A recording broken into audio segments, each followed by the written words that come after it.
Hi guys, welcome to my mini vlog, a day in my life as a content creator, age of 8 years old, as a single mom.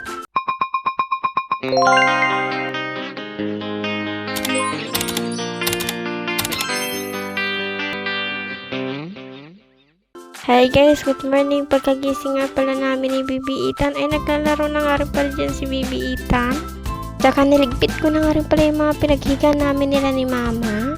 Habang inaayos ko nga pala yung mga unan dyan ay nakikipaglaro nga pala dyan si Bibi Ethan. Hindi nga lang pala siya kita sa camera dahil nasarahan nga pala siya ng unan. Pagkatapos ko nga pala ayusin yung pinaghiga namin ay lumabas na nga rin pala ako para magkapaghilamas na nga rin pala ako.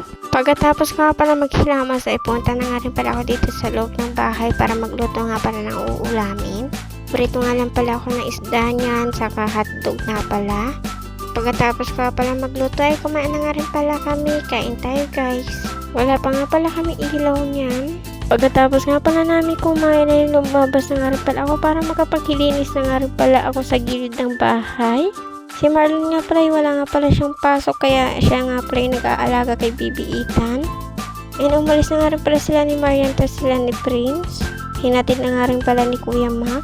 And si Mama nga pala ay nagbubunot nga pala ng palay. Kaya kami tatlo nga lang pala dito sa bahay niyan. Habang tahimik pa nga si Bibi Ethan ay naglinis nga lang pala ako dito. Dahil sobrang dumi nga pala kaya naglinis nga pala ako. Pagkatapos nga pala maglinis dyan ay doon na nga rin pala sa harap ng bahay ay naglinis nga rin pala ako.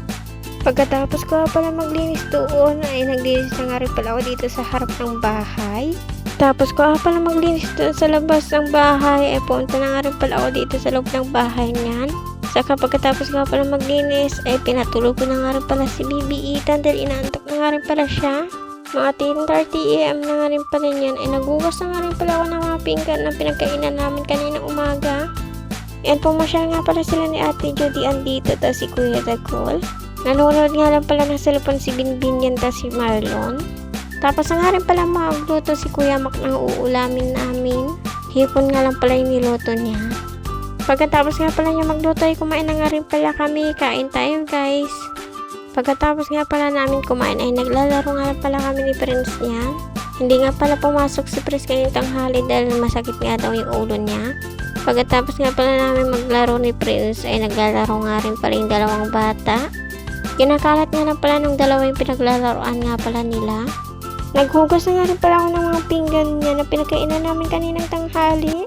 Eh sa mga oras nga pala niyan ay umalis na nga rin pala sila ni Ate Judy at si Kuya Dagol. And si Bibi Ethan nga pala pinapabantayan ko nga lang pala kay Marlon. Pagkatapos ko nga pala maghugas ng mga pinggan ay naligo na nga rin pala ako agad niyan. And nakabihis na nga rin pala ako. And pagkatapos ko nga pala magbihis ay nagsuklay na nga rin pala ako. Pagkatapos ko nga pala magsuklay ay nag-skincare na nga rin pala ako niyan. Pagkatapos ko pala mag-ayos sa sarili ko ay pinatulog ko na nga rin pala si Bibi Ethan dahil inaantok na nga rin pala siya. Saka nilagay ko nga lang pala siya sa duyan niyan.